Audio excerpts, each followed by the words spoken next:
Hey, good morning, world out there. This is Grace Stevens on Mornings with Grace. Thanks for coming by. This is episode 3, which is titled The Art and Science of Reinvention. You know, I've been thinking a lot, and I think about it a lot, about how many lives I have been living in this journey that we call life. I wonder how many of you have lived many, many different lives. I know I've been a parent. I've raised kids. I've been responsible for that. I was single before that, and I'm single now. And each role, each identity I have has come with different feelings, different responsibilities, and different challenges that I've had along the way. And if you're like me, which means you're a human being, you may have had similar experiences. Now, your own experience will be unique, but you may have been stuck, you may have needed help from someone, or you may have got yourself out of different areas where you felt that there was no hope for the future. And whether things are dark, there's always light at the end of the tunnel. Now, on Mornings with Grace, we love to be able to talk about getting unstuck, and taking that next step and be ready for what the universe is ready to provide for you. So this episode is about reinvention, and I'm really excited because my special guest today is Mal Duane, and when you hear her story about how many reinventions she has gone through and how many lives she has lived, some of her lives were of her choice, some of her lives were what she was supposed to do, and some of her lives just happened without any thought or feeling or planning, or even more important, without any passion in it. So we're going to talk to her in a little bit. Let me show you her latest book. So she has a brand new book called Broken Open, which will help you get to the bottom of what's going on, and she'll talk more about that in a little bit. But first, you know how much I like traveling, putting the pictures of my traveling in there. So over the last couple of weeks, I was in Florence, Italy, and the background picture right now is from Florence. It's the Duomo and the bell tower. If you see the bell tower sitting right up there on my left shoulder, right above the left shoulder, I climbed that bell tower. Now, that's about 300 feet high, and I did not make it in one just fell swoop of climbing. I had to rest about 3 or 4 times on the way up to the tower. But I made it to the top. It was a bike trip. It was a tourist trip. It was one of the most exciting and adventurous trips that I've ever made. Next week, on next week's program, we're going to talk about my visit to Florence and a visit with a master, that I met a woman who is a master violin maker, and she was kind enough to take us into the workshop, and I have a great interview with her. So stay tuned for next week also. So at this point, I want to introduce you to my friend Mal Duane. Good morning, Mal. How are you? I am wonderful, Grace, and I'm so excited to be here with you today. Thank you so much for joining here on Mornings with Grace. For the people that are watching, I just want to share how we became friends, and I think I met you, it's maybe almost 5 years ago at the National Speakers Association meetings. And we were both there, and we both were becoming speakers and coaches, and trying to figure out what some of the next steps in our lives. And although our stories are not identical, we have both had stories where we've overcome challenges in our lives.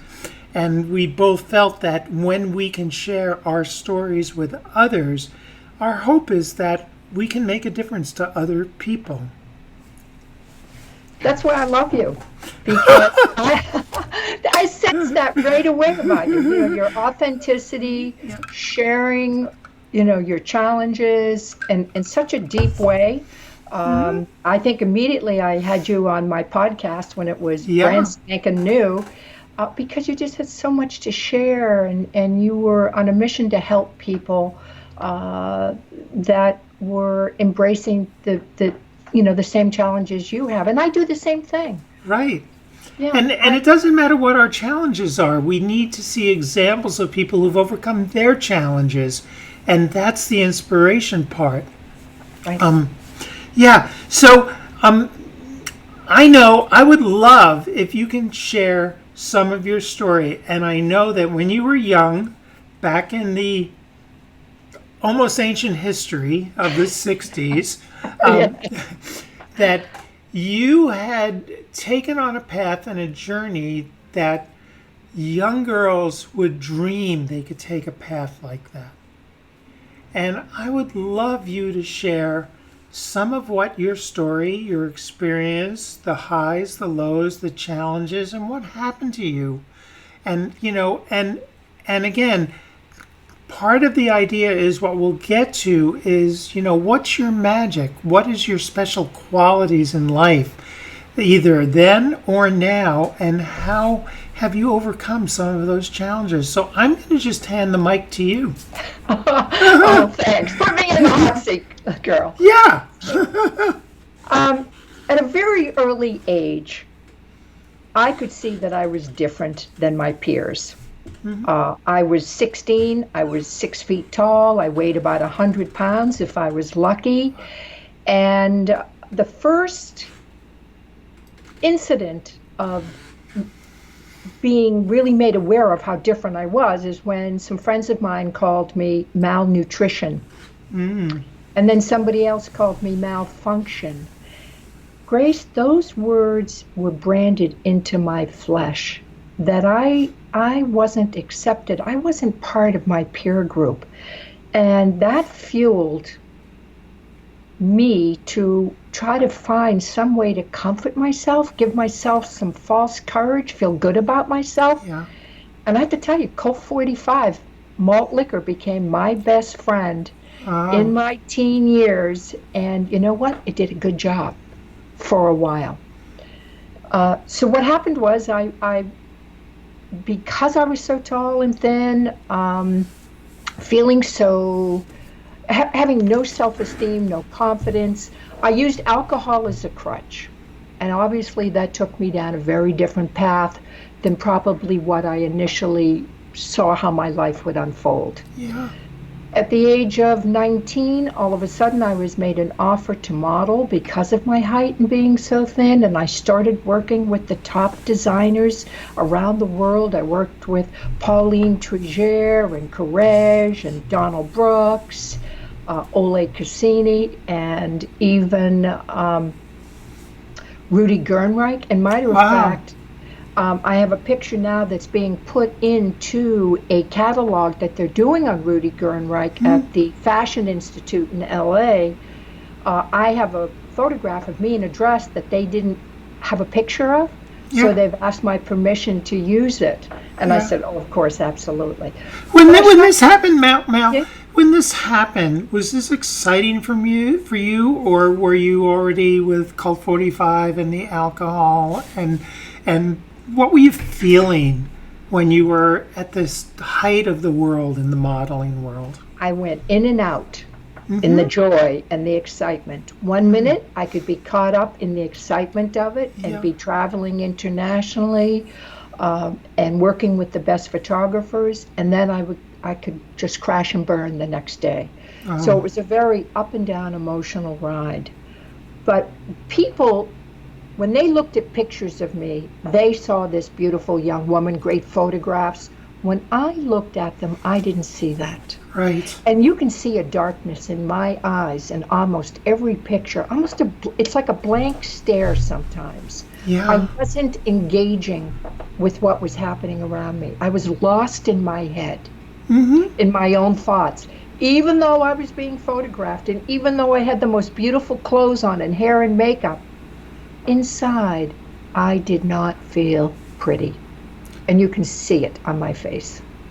And I Thank you for being vulnerable and sharing that with us today. I think that feeling is much more common than people realize and are willing to share with the world. I think so many people have these images of ourselves that are not how other people see us. And my sense is also when other people tell us something different, we can't take it in. And so young women would say, wow, you've got it knocked. I would do anything to be able to do that and go to those parties and meet those people. To me, it didn't make me happy. I was not happy. I had moments that I enjoyed. I think I enjoy looking back at the photographs now more than when they were actually being taken, because I'm in a more complete whole place today, so I can enjoy them. So it wasn't everything that it was cut up to be. I wasn't living that life, that glamorous life that young women thought I was living. I was actually living in a very dark place. And then I stopped modeling and went on into business and first did some work with Revlon and some of the major cosmetic people. It was kind of a natural transition. And then from there I went to a Fortune 500 company. I love sales, interacting with people and just engaging with people, and in a way of a little bit of service and guidance. That took me finally into years of a real estate profession where I really served in a big way, loved it, excelled, again, just doing phenomenal business, and people would think, oh, wow, she's got it made. But at night, I was in that dark place and still drinking, and that drinking kept kicking up every year. That lasted, that alcohol, that need, that Band-Aid lasted for 25 years. How much were you drinking? Were you drinking on a daily basis? Oh, absolutely, nightly. Yeah. 4, 5, 6 drinks just to get myself to be able to go to sleep. Right. And I knew, even though people around me didn't sense it, Grace, because I was what you would call a very high-performing drunk or a high-performing alcoholic, people didn't sense that I had that much difficulty. But I knew. Yep. I knew. Yeah. And finally, it got to the point where the weight of that monkey on my shoulders became too much to bear, and I had to, do something about it. And I did. I finally got sober. I was ready to leave this planet, to end my life. And that's when I heard a different voice that said, So when was that rock bottom for you? How old were you? When did that occur? I was 41. Yeah. And that was December of 1988. And that dark night of the soul was a night that was very, it's well written, it's written about a lot in literature. The outcome for me was astonishing. I heard 3 sentences that changed my life. That voice came to you. Yes. Yes. That higher self, that divine guidance, whatever you want to call it. Some people call it God. That voice told me I could not leave. That I had lessons to learn, and when I mastered my lessons, I would need to go and teach others. That was enough to pique my interest that I sat up and waited for the morning sun. I wanted to find out, what did I need to learn? And that started a quest that's been 30 years now of acquiring those, understanding what those lessons are. So I have a question for you. So one of my reinventions in life has gone from the engineering world to the counseling world, and I spent 6 years working in a substance abuse clinic, so I'm quite familiar with the experience that you've had. I've had clients with similar experiences. So that rock bottom point that you hit, what was the journey to sobriety? Did you have to detox from that? Did you do it alone? Did you do it with help? What was that experience of hearing that voice, having that light come in? What did you do? What was the actions you took from that point? Well, at 6 a.m., I ran over to my neighbor's house, George, and he was Yeah. very active in the AA. Yeah. And I rang his bell and I said, George, I'm ready to go. I'm ready to go to AA. And he went, Yeah. Mal, really? At 6 a.m., you need to tell me this? And so that was the beginning. And Yeah. that day was my first meeting. Yeah. Grace, I never touched a drop of alcohol again. You went cold turkey? Cold You turkey. you just cold turkey with that alcohol and wow. No struggle, no symptoms, no illness, nothing. It just dropped off the radar like it didn't exist. You're Now, very lucky. socially, there was a Yeah. lot of cleanup, but Yeah. physically, there was no impact. Mm-hmm. Very Very lucky. Very lucky. Yeah. Yes, very unusual. Yeah. So then, where did your journey take you then?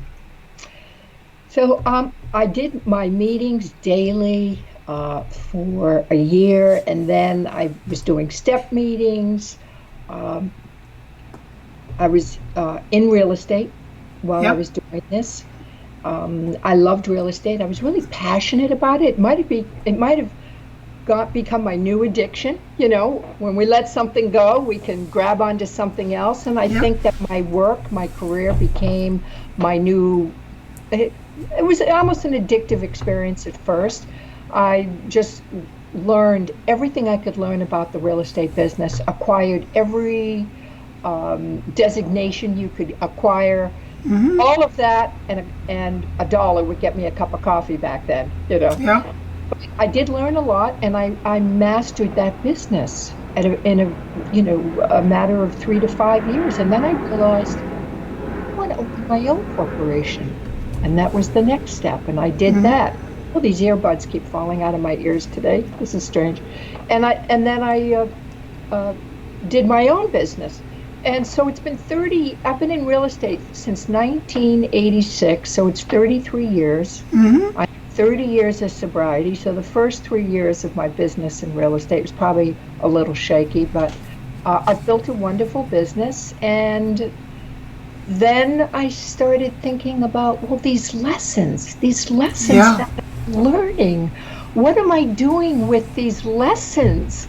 I haven't been sharing those lessons. I haven't been talking about those lessons. And voila, in 2012 was the first book, Alpha Chick. Mm-hmm. 5 lessons from moving from pain to power. And I started to talk about the lessons. I introduced a new conversation for Yeah. me. Was that easy or hard to take that next step? It was a little challenging. It took me 3 years to write that book and get it Yeah. out. I think because I was so in my head about wanting to deliver a good message Yeah. and to share the most powerful part of those lessons that I had learned. The book was very well received, won a lot of awards, won the Addiction Week Book of the Year for 2013. Yeah. The community embraced it. Mm-hmm. And then, just when you think you know it all, Grace, the cosmic 2x4 comes by, Yep. hits you on the head and says, here's another big lesson now. Let's work through this one. And of course, that was the betrayal in my marriage and how to figure all of that out. How do we get through that pain of when the most important trust that we have in life, that someone has our back and that we place our lives in their hands, and then they betray that trust? How do we get up from that? My journey took me to many support groups, and I met hundreds of women. Many of those women were so rooted in their pain and anger that it had compromised their health. They had given up on life. They were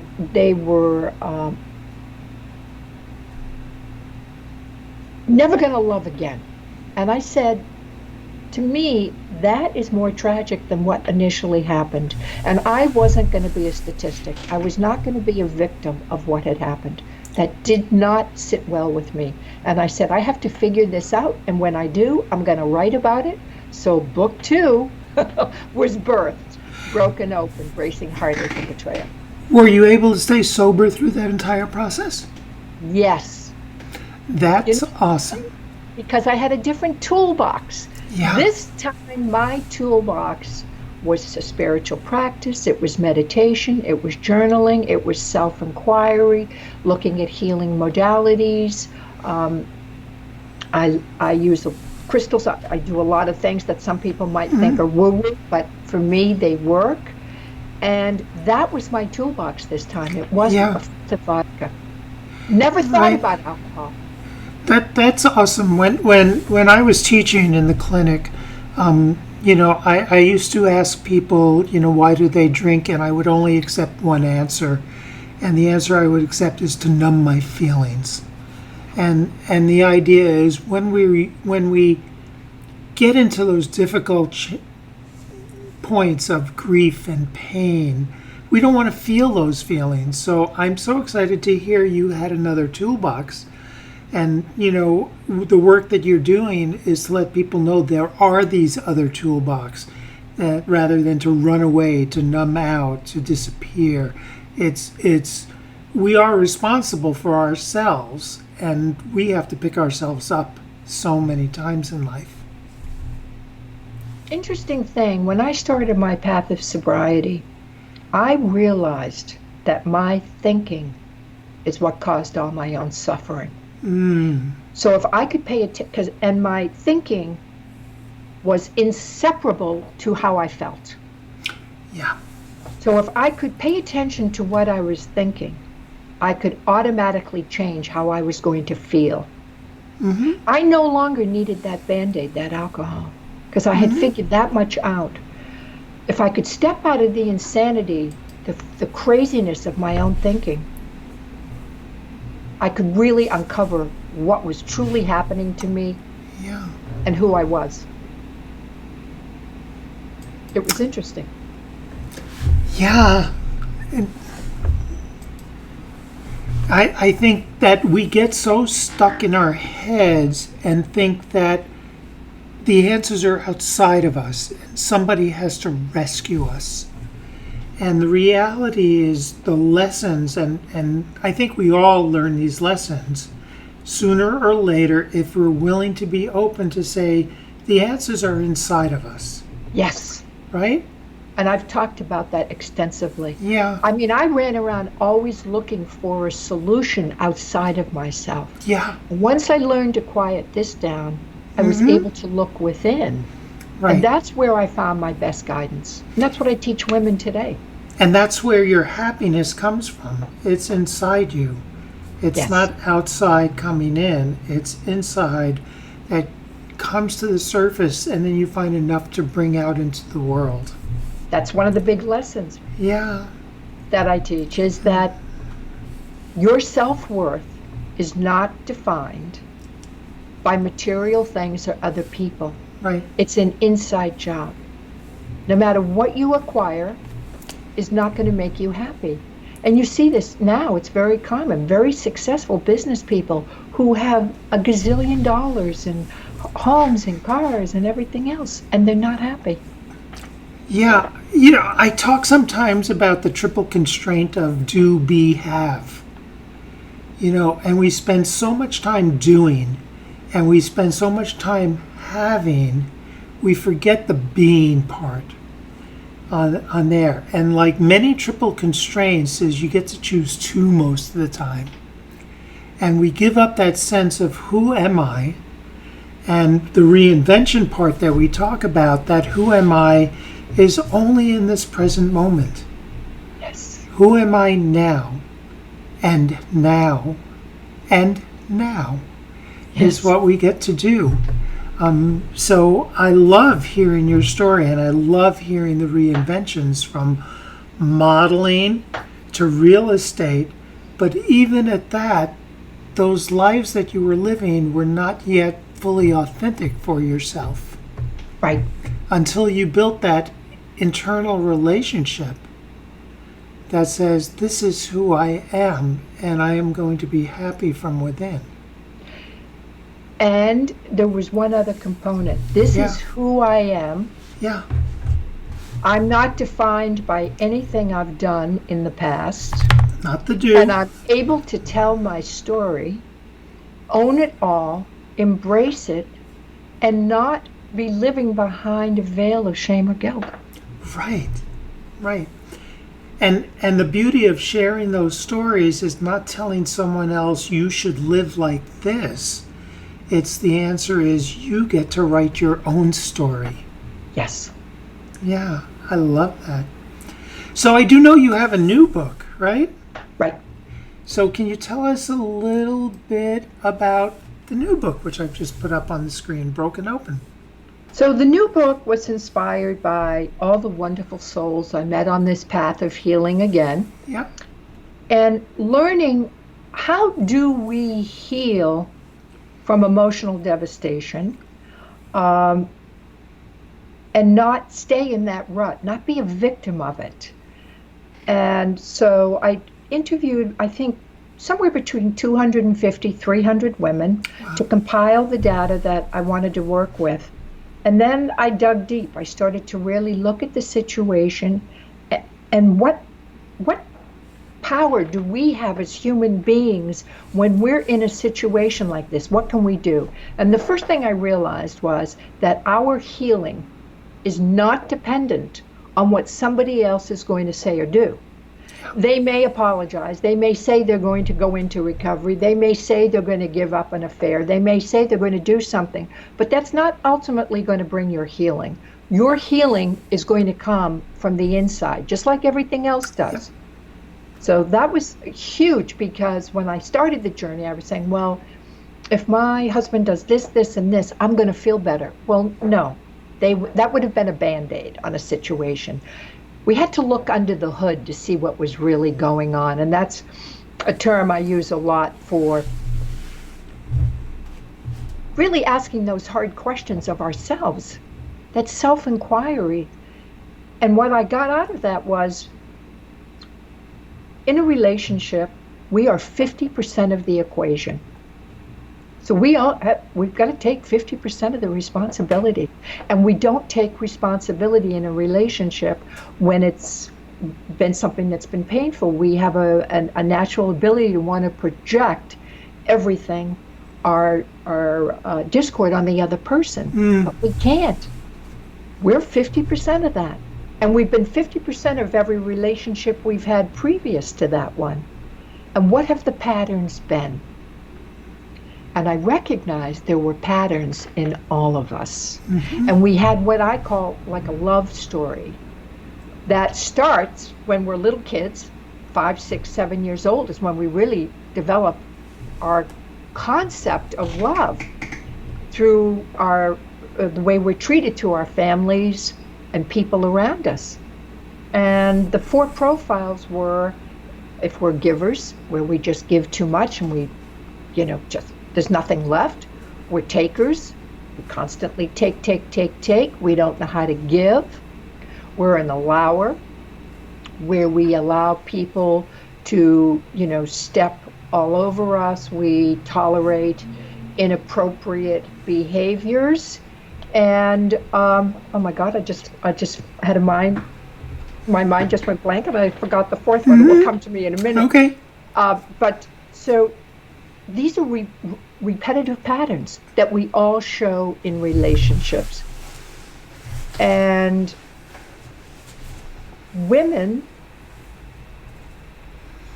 most of the ones that I met, including myself, were allowers and givers. We allowed too much to go on, and we gave too much of ourselves.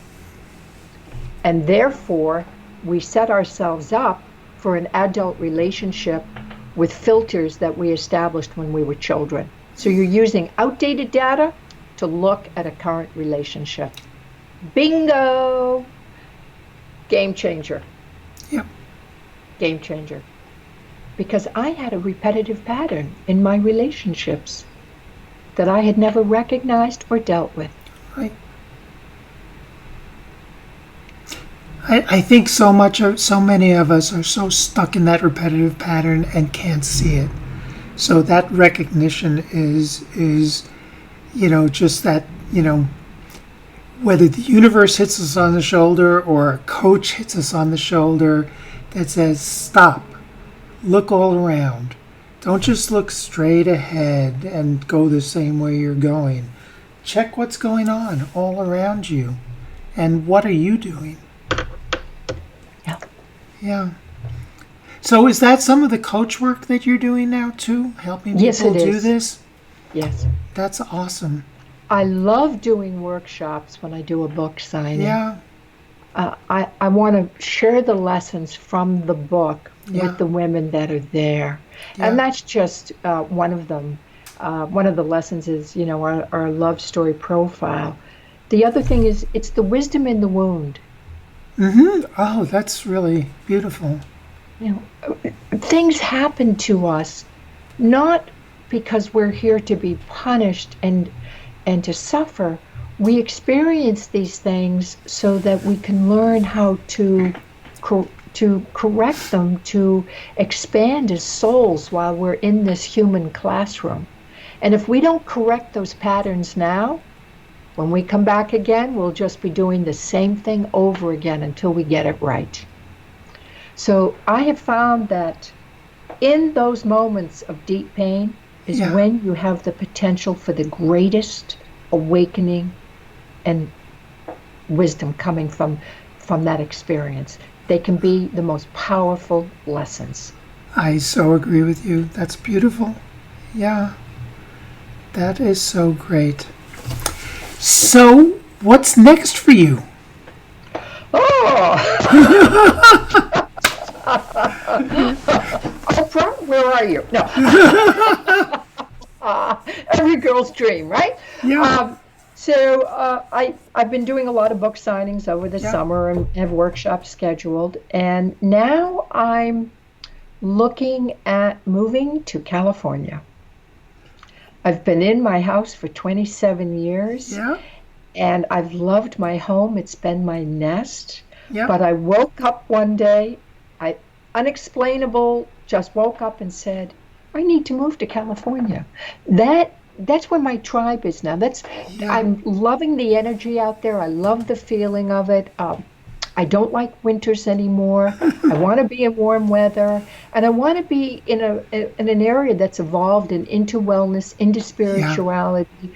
A lot of my author friends are out there. A lot of my spiritual connections are out there. Mm-hmm. So I'm now talking to a couple different companies about doing work and workshops and events for them. That's awesome. Can I ask you my 5 questions from Morning with Grace? Absolutely. I'm going to pop up 1, 2, 3, 4. They're up on the screen here. I don't know if you're seeing them, but let me read you the 5 questions. So again, I talk about magic as your special qualities. So the questions are, what is your magic? How and when does it appear?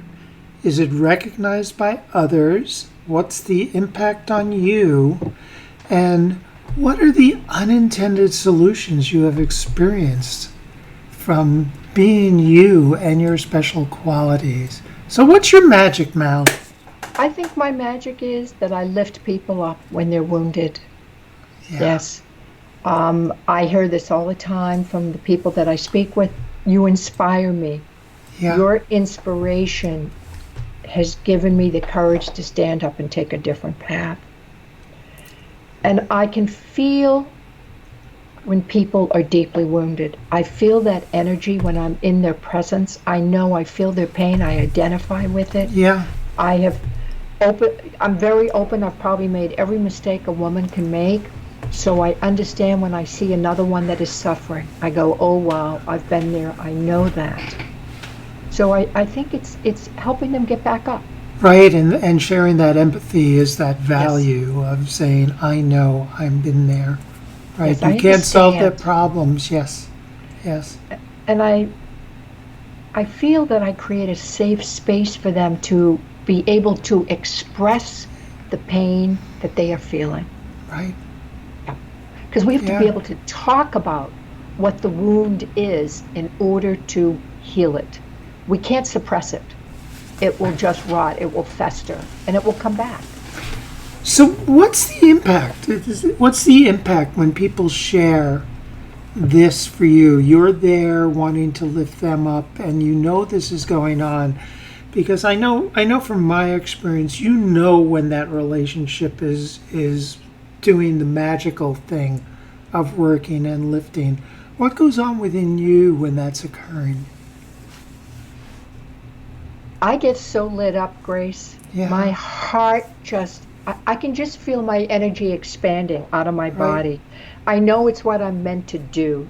There's such a passion that goes through me, and such a sense of excitement to be able to do this and help another human being get on the other side of those fires from hell.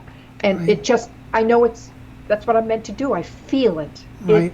It is, I would go anywhere, drive anywhere, fly, doesn't make any difference, to do this work and to help someone.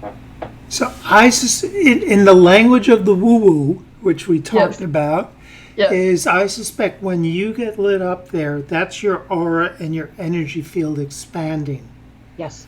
And with that expansion, the people that you're with are basking in that. They get to feel that, and that's part of the healing.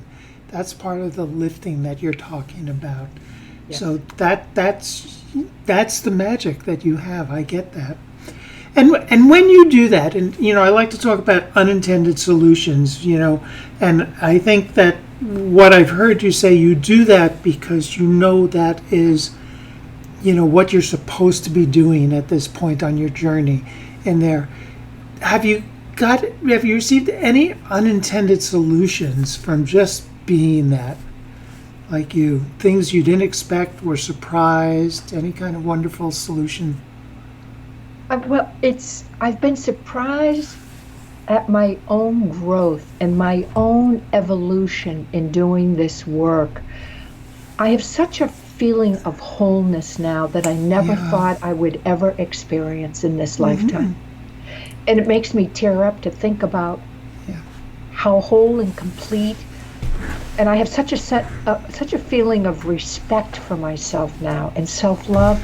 I never experienced these things earlier in my life. Right. I never thought I'd feel this way. I didn't think it was possible. Yeah. And is that a message that you share with people? Yes. Yeah. We are divine beings. We truly are. We're divine beings having a human experience. And that's been said, many times, but I don't think we really get it. Right, and it's as I talked about, in the moment that we have, right this present moment, it's never too late to reinvent ourselves, to take that next step. And sometimes we need someone like you out there to let us know, I've been there, I've done the next step, it's good. It's the best thing you can do in your life. And, others have done it. Don't be afraid. Yeah.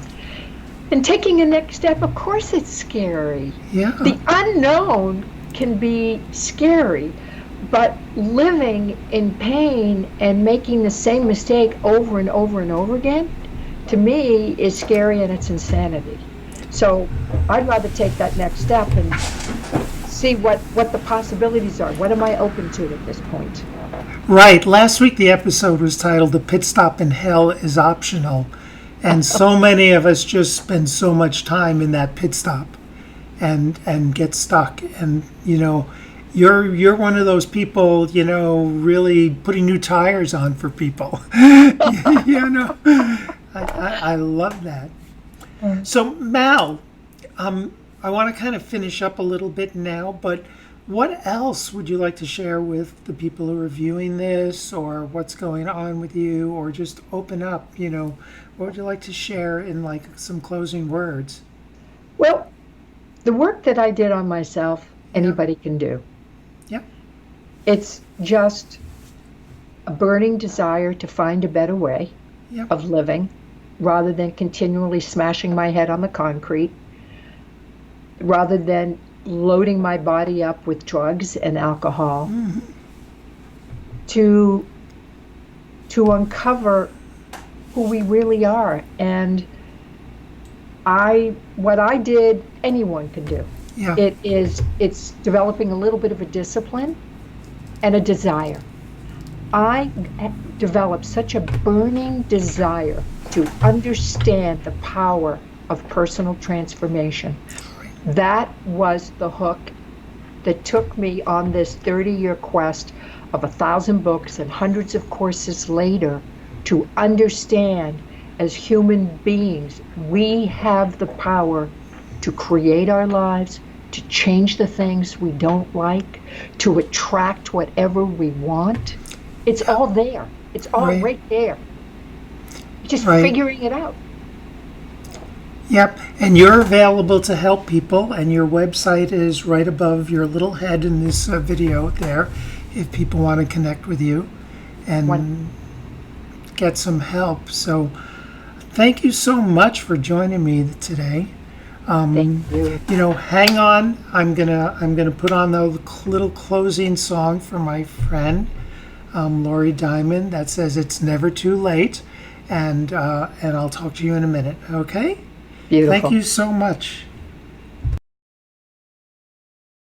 Staring out your window again, you're thinking about how careless you have been with the hearts and minds of others and the mother you let down. But what you need to know is that forgiveness abounds. It's never too late, never too late, never too late for love. It's never too late, never too late, no, never too late for love. And though you might believe you've been wandering too far, it's never too late for love, no matter where